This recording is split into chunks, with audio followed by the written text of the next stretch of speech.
2022 সালে আগ মুহূর্তে আমার মা লিভার ক্যান্সারে আক্রান্ত হয়ে মারা গিয়েছিলেন। একই রূপ আল্লাহ তাআলা আমাকে দিয়েছেন। ঈদ বয়ে আনুক ঈদের প্রশান্তি, মুছে যাক জীবনের কালো অধ্যায়, ছড়িয়ে যাক কোরআনের আলো। সবাইকে ঈদ মোবারক। আজকে এখানে সংক্ষিপ্ত কিছু কথা বলবো। আল্লাহ তাআলা কখন কাকে কিভাবে রূপ দিয়ে দুনিয়া থেকে বিদায় দিবেন আমরা হয়তো কেউ জানি না। আমি আমার গ্রামবাসীর উদ্দেশ্যে একটি কথা বলতে চাই। হিংসা বিদ্বেষ মান অভিমানের পরেও আপনারা আমার গ্রামের মানুষ, আপনারাই আমার আপনজন। আমার কথা বলতে কষ্ট হয়। আপনারা জানেন 2021-এর শেষের দিকে 2022 সালে আগ মুহূর্তে আমার মা লিভার ক্যান্সারে আক্রান্ত হয়ে মারা গিয়েছিলেন। একই রূপ আল্লাহ তাআলা আমাকে দিয়েছেন। আল্লাহ যাকে পছন্দ করেন তাকে বড় কোনো রূপ দিয়ে সেবা দান করেন।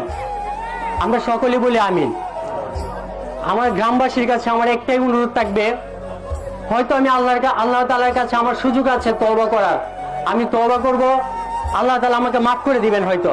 কিন্তু এমন কিছু গুনাহ আছে, এমন কিছু পাপ আছে যেগুলো হয়তো আমি আল্লাহর কাছে ক্ষমা চাইলে আল্লাহ আমাকে কখনই ক্ষমা করবে না, যতক্ষণ না আমার গ্রামবাসী, যতক্ষণ না যাদের কাছে আমি অন্যায় বা আমার হক, যাদের হক আমি নষ্ট করেছি, এরকম কিছু ছোট বা শস্য দানার মতো কোনো কিছু যদি আমার থেকে থাকে, সেটা যতক্ষণ না আপনারা আমাকে মাফ করছেন ততক্ষণ পর্যন্ত আমার আল্লাহ আমাকে মাফ করবেন না।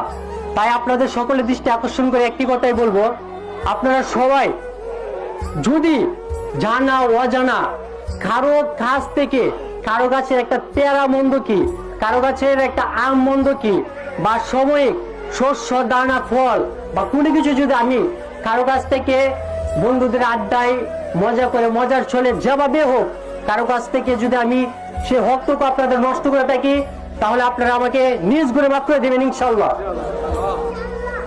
আমার প্রতি আপনারা কোনো কষ্ট রাখবেন না, কারণ আজকে হয়তো আমি মনে করতেছি যে আল্লাহ আমাকে একটা রূপ দিয়েছেন, যে রোগের হয়তো আমার সময় আয়ুষ্কাল হয়তো কম হতেও পারে বা আল্লাহ হায়াত দিলে বেঁচে থাকতেও পারি।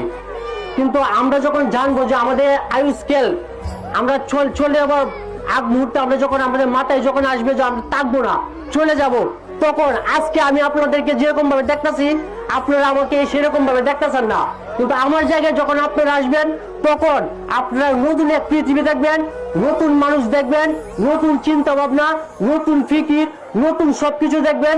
সেদিন আপনারা বুঝতে